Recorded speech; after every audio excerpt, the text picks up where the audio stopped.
Pero sabi naman ni sabi rito, the Holy Spirit and the church in the wilderness.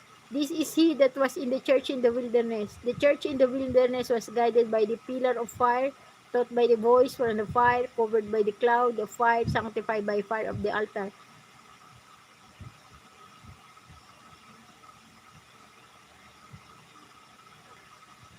Pero alam ko yung sinasabi sa Acts 7:38, si Moses yun.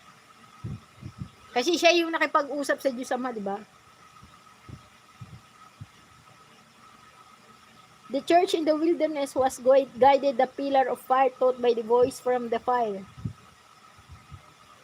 O edi ang Diyos Ama, yung voice from the fire taught by the voice from the fire. So may tinig daw yung ano na yun, yung sulo ng banal na espiritu, covered by the cloud and fire, sanctified by fire of the altar. These were manifestation of the Holy Spirit. The Holy Spirit was present in the wilderness, guiding, speaking, purifying, empowering, just like the New Testament church. The exact verses